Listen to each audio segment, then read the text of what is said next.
প্রাক্তন একটা জানোয়ার, আমার প্রাক্তন একটা অমানুষের বাচ্চা, ও একটা ভয়ঙ্কর লেভেলের অমানুষ। প্রাক্তন একটা জানোয়ার, আমি জানোয়ারের বাচ্চা। ওই প্রাক্তন জানোয়ারটা আসলে আমি না ভাই, এটা মেহেদী হাসান হৃদয়। বর্তমানে অভিনেতা শামীম হাসান সরকার এবং অহনা রহমানের বেশ কিছু গোপন তথ্য বেরিয়ে এসেছে। একে অপরকে ছোট করতে গিয়ে তারা নিজেরাই ভুলবশত মিডিয়ার সামনে এসে একে অপরকে খোলাসা করে দিল। হ্যাঁ ভিউয়ার্স, চলুন ঘটনার বিস্তারিত শুরু করা যাক। একটা ভয়ঙ্কর লেভেলের অমানুষ, ওকে দেখার পরে আমার অন্য পুরুষ মানুষের উপর থেকে বিশ্বাস উঠে গেছে। ঘটনা শুরু হয় অভিনেত্রী প্রিয়াঙ্কার মাধ্যমে, যে কিনা মিডিয়াকে ডেকে দাবি করে শামীম হাসান সরকার নেশা করে তাকে শুটিং সেটে গালমন্দ করেছে, শারীরিক নির্যাতন করেছে, এমনকি সেক্সুয়াল হ্যারাসমেন্ট করেছে। শুধু তাই নয়, এই অভিনেত্রী সকলের সামনে শামীম হাসান সরকারকে জুতা দিয়ে পেটাতেও চেয়েছে। কিন্তু এসব কিছু দেখে তো নিশ্চয়ই চুপ থাকার পাবলিক নয় অভিনেতা শামীম হাসান সরকার। সেও একগাদা মিডিয়াকে ডেকে জানায় এখানে তার কোনো দোষ নেই, প্রিয়াঙ্কা নাকি শুটিং সেটের মাঝখানে টিকটক করতো, তাই সে একটু শাসন করেছিল।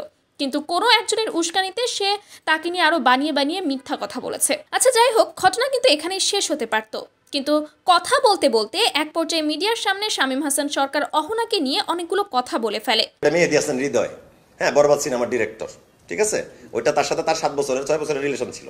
আমি মাঝখানে 7 মাসের একটা বন্ধুত্ব করছি, তখনও তার সাথে তার যোগাযোগ ছিল। কিছুদিন ধরেই অহনার এই ভিডিও ক্লিপটা ভাইরাল।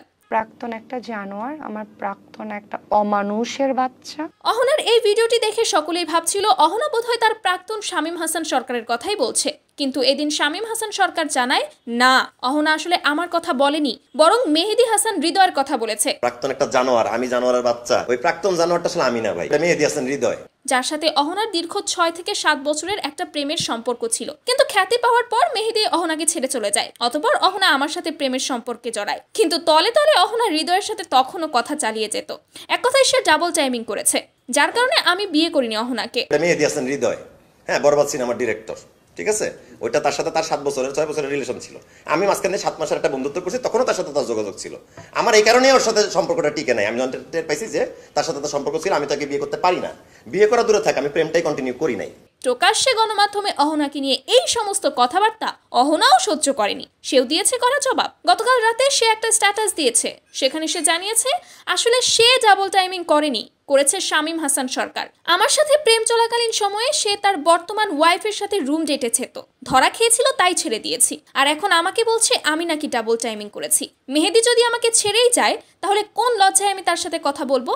আর যদি কথা বলতামই, তাহলে আমি শামীমের সাথে কেন থাকতাম? তো ভিউয়ার্স, আপনাদের কাছে কি মনে হয় এখানে দোষটা আসলে কার? কে সত্যি বলছে আর কে বলছে মিথ্যা? অবশ্যই আপনার গুরুত্বপূর্ণ মতামতটি কমেন্ট করে জানাতে ভুলবেন না কিন্তু। প্রাক্তন একটা জানোয়ার, আমার প্রাক্তন একটা অমানুষের বাচ্চা, ও একটা ভয়ঙ্কর লেভেলের অমানুষ। প্রাক্তন একটা জানোয়ার, আমি জানোয়ারের বাচ্চা। ওই প্রাক্তন জানোয়ারটা আসলে আমি না ভাই, এটা মেহেদী হাসান হৃদয়।